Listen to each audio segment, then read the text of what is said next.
"Who is this woman?" As I headed to the entrance, my husband was standing there with an unfamiliar woman. She was quite young and beautiful. When I asked who she was, my husband smiled and said, "This is my new wife. From now on, we will live together in this house." "What are you talking about? What is this all of a sudden? I don't understand. That's why I'm telling you I'm divorcing you. I've become the president and have taken over this house." "What do you mean? Just leave quickly. We don't need you anymore, Auntie." With those words from my husband and his mistress, I was kicked out of the house. My name is Sandy, and I am a 30-year-old office worker. I work at a company owned by my father and support him both at work and in his personal life. This is because ever since I've lost my mother, it's been just the two of us. As my father struggled with housework, I started cooking and cleaning when I was in middle school,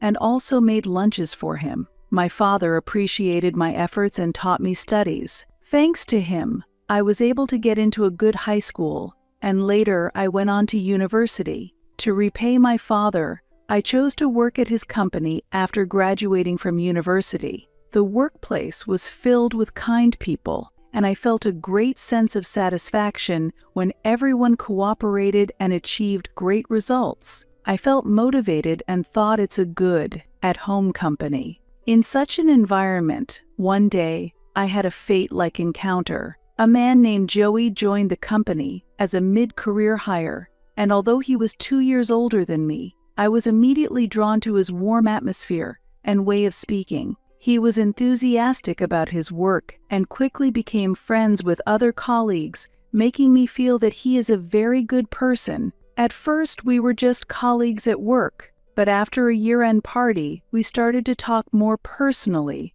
and soon we began to dine out together frequently. Although I was originally reluctant about romance, I naturally wanted to spend more time with him, and even started to suggest dates proactively. We gradually became closer, and one day he confessed his feelings to me, and we started dating. Ever since we started dating, my motivation at work increased even more. I was serious during work hours, of course, but I enjoyed my time with him during lunch breaks and after work. He knew many dating spots and took me to various places. He also knew many restaurants, and I was surprised to find such delicious places in the town where I had been working at my father's company for a long time. Our relationship went smoothly, and about a year after we started dating, we began considering marriage and even informed my father about it. "I am going out with Sandy, and we are considering marriage in the future," he told my father nervously, and I also expressed our relationship intentions. My father was overjoyed and gave us his blessing with a big smile. Relieved to have my father's approval, our relationship continued smoothly, and about a year and a half after we started dating, he proposed to me. "Let's get married soon and reassure your father," he said, handing me a ring. I happily accepted his proposal. Then, I immediately reported it to my father. My father was very pleased and exclaimed, "Oh, finally getting married, huh?"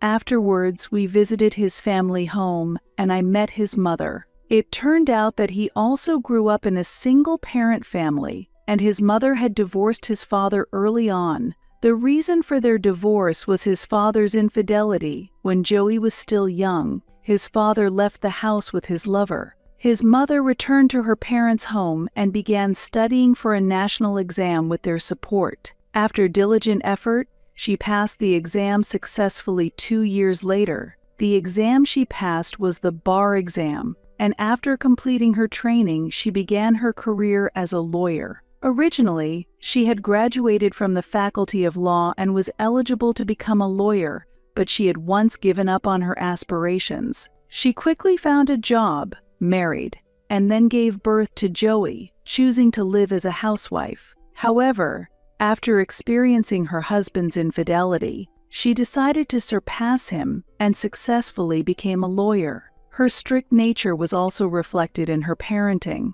and Joey was raised with quite a bit of strictness. My mother often scolded me, and honestly, I had a hard time with her. She was always strict, so she might be tough on you too, he warned me, and I felt nervous inside.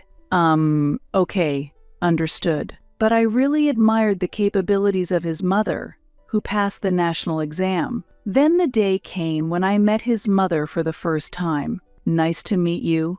I'm Sandy. I greeted her.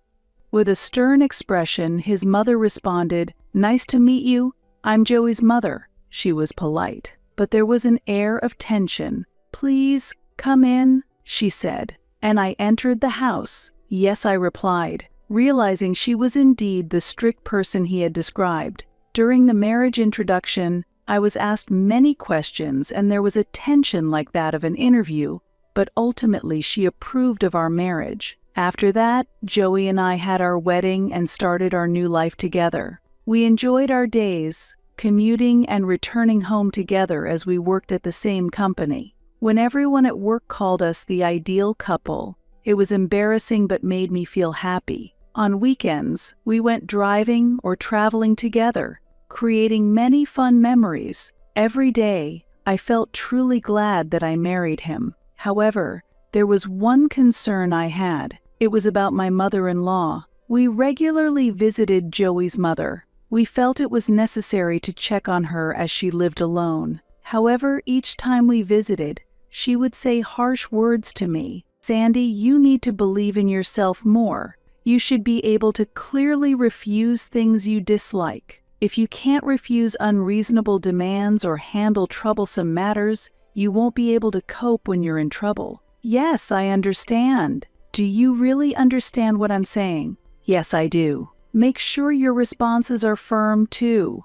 Each visit to Joey's mother made me tense. Even when I was contemplating whether to focus on my family or continue working, she had critical opinions. Why would you quit your job after graduating from university? You can quit your job at any time. Even if you don't take over the company, you shouldn't quit lightly. Household chores can be managed with some ingenuity, so you shouldn't quit. Hearing her say this, I couldn't make the decision to quit. In fact, I was scared to report to her if I quit my job. I couldn't even imagine how much she would scold me, so I tried to balance work and household chores in my own way. While it was decided that Joey would eventually take over the family business, and I could have chosen to be a housewife, I decided to continue working following her advice. It's very difficult to go against Joey's mother, and even when helping with household chores at her house, she often had harsh words for me. You need to assert yourself more.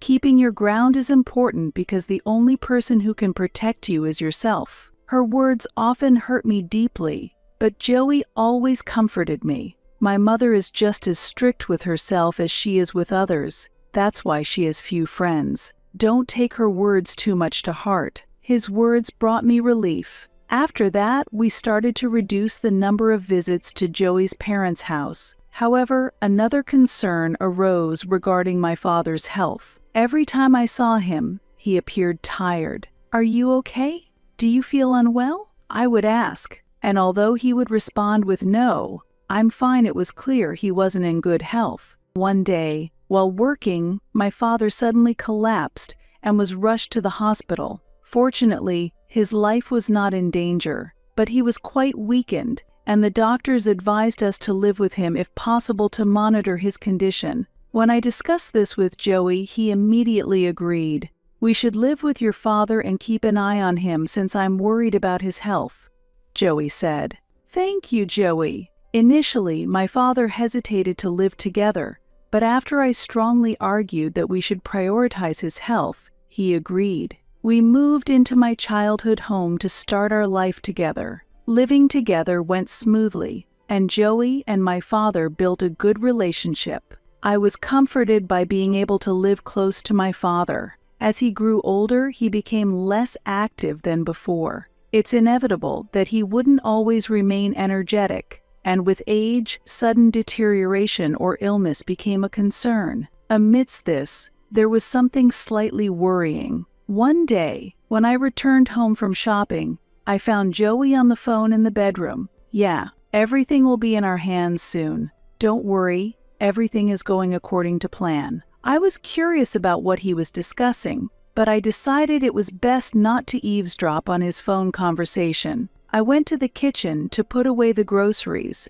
and after Joey finished his call, he came to me. "Are you back already?" "Yes, I just got home. I didn't want to interrupt since you were on the phone." "Did you hear that?" Joey asked. "No, I definitely didn't listen," I replied. "Okay," he said, showing a troubled expression. "Was it something I shouldn't have heard?" A wave of anxiety washed over me. Since we work at the same place, I doubted that the call was work-related. It could have been with his mother, but he doesn't get along well with her, so that seemed unlikely. I wondered who he was talking to and about what. However, around that time, my father's health rapidly deteriorated, diverting my attention to him. He became unable to walk and needed care. "Considering your father's condition, you should quit your job to take care of him. I'll be taking over the company, so you don't need to work anymore," Joey suggested. That might be true. I started to agree, but then I remembered his mother's words, to continue working and to stand strong on my own. Somehow, her words felt significant now.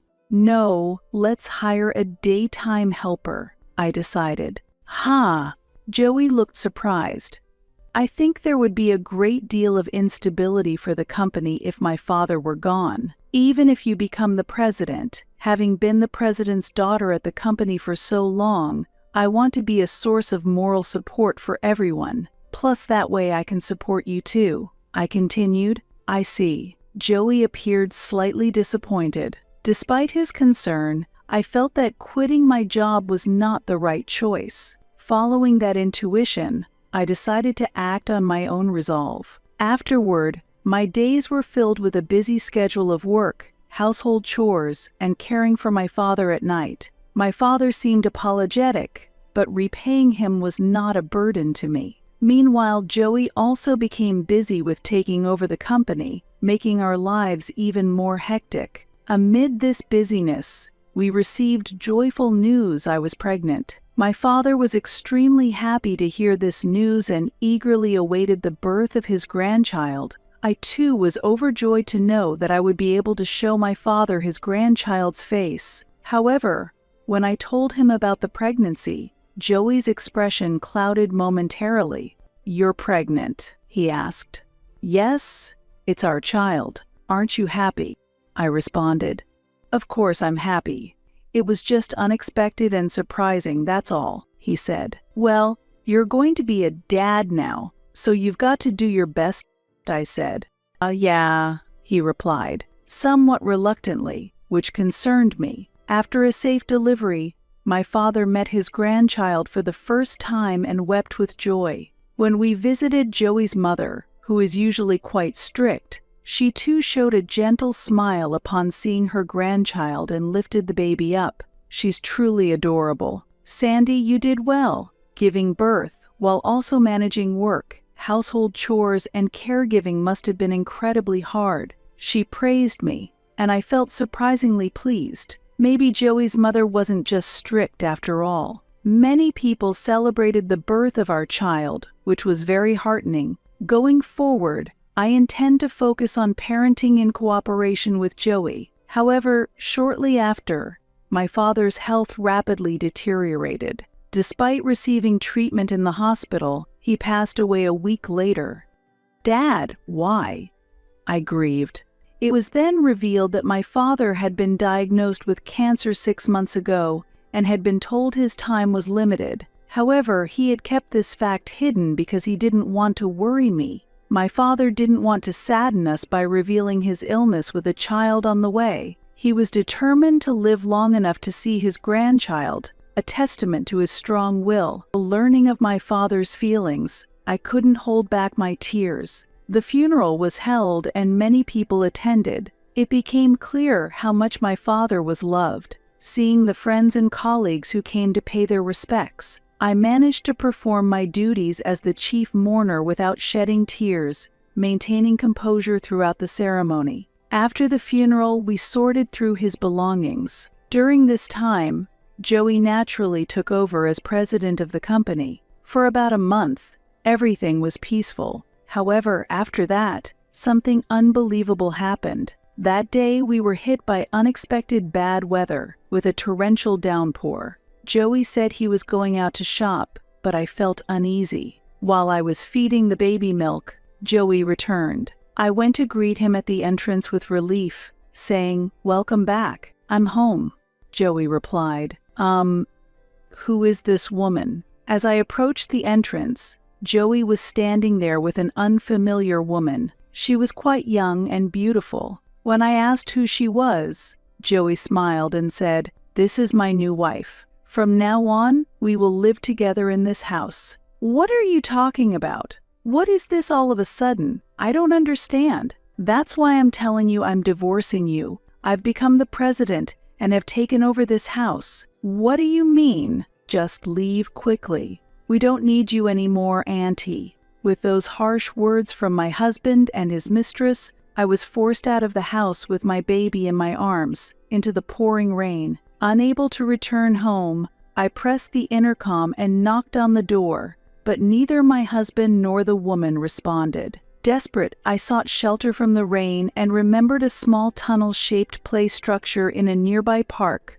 so I ran there. While sheltering in the tunnel, I shivered from the cold as both my baby and I were soaked. I knew this wasn't good for the baby. I had to find a warm place and seek help from someone. Despite feeling hopeless, I decided to call my mother-in-law for help. Even if she didn't like me, I believed she would act for the sake of her grandchild. Hoping she would at least take care of my baby, I explained the situation over the phone. Responding to my call, my mother-in-law immediately came to pick us up in her car. "Sandy," she called out when she saw me. "Mother," I replied. "Quickly, get in the car," she urged. She drove us to her home, taking both the baby and me. "Please take care of this child," I asked, to which my mother-in-law frowned slightly but responded, "What are you talking about? You come in too." "Is it really okay for me too?" I asked. "Of course you are family too," she said. Her kind words almost overwhelmed me. I'm truly sorry for Joey's irresponsible behavior. I've always felt he had traits similar to his father, but I thought there wouldn't be any problems because he married someone as wonderful as you. Yet he still caused trouble. My mother-in-law continued. Her understanding and support in that moment of crisis not only offered me shelter but also renewed my hope and faith in family. "Am I wonderful?" I asked on surprise. "Of course you are. As I've said before, you have lived admirably. You handle household chores, caregiving, parenting, and work all by yourself. I respect you for that. That's why I can't forgive my son for betraying someone like you," my mother-in-law stated. Her words moved me to tears. She had been observing all my efforts all along. "Don't cry, become stronger. You're a mother," she advised. "Yes." She gently patted my head to comfort me and made some warm coffee. After I had calmed down a bit, my mother-in-law spoke with determination. "Now, it's time to fight back. We'll correct this wrongdoing." She declared her support as a lawyer and prepared to stand by my side. I couldn't have wished for stronger support,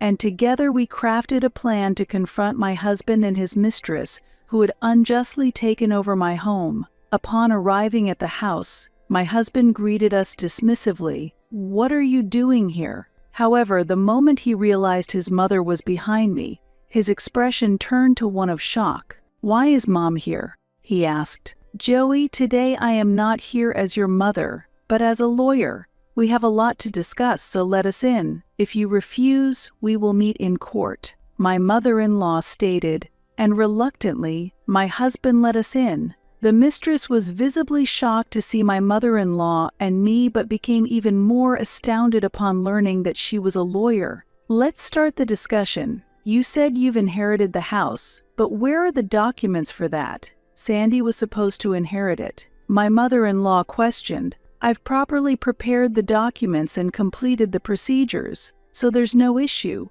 my husband replied. "That's not correct. Sandy says she doesn't remember signing any such documents. Ownership transfer documents require the actual person's signature for submission," my mother-in-law countered.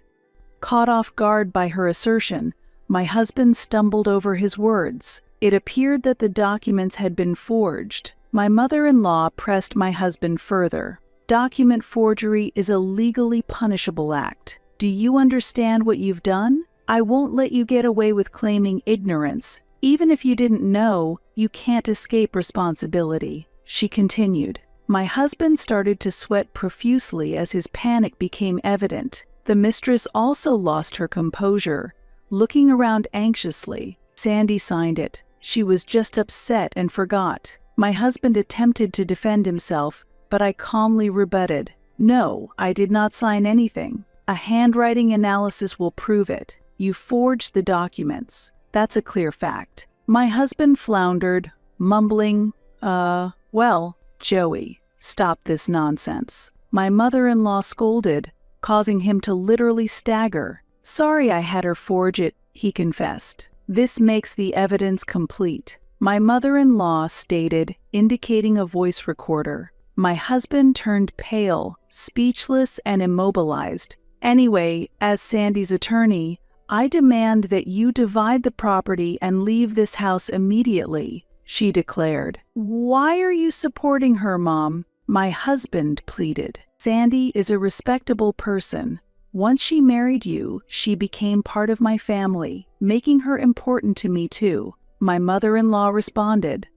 But I am your real son, he protested. You have betrayed this family. From now on, I am severing ties with you. I don't want you to show your face to us ever again. Disheartened, my husband hung his head in shame. The mistress, too, was visibly shaken and seemed petrified. Following this, my husband and I divorced, and I was able to recover my father's estate. My ex-husband lost his position at the company and became ostracized by the staff, eventually being forced to resign. In reality, he left the company almost as if he were fleeing. Subsequently, I took over my father's company and began working as its president. During the day, my mother-in-law would come over to help take care of the baby. I had never expected that someone I once found difficult to deal with would become such a significant support. I am truly grateful for her assistance. As for my ex-husband, after leaving the company, he failed to secure a large house, which resulted in the mistress abandoning him. He is now burdened with a substantial amount of debt and child support payments and is struggling to make ends meet through part-time jobs. As president, I am vigorously working while dedicating myself to protecting the livelihoods of our employees and my child. This challenging journey has reaffirmed the value of family and resilience, guiding me to lead both my family and the company towards a stable future.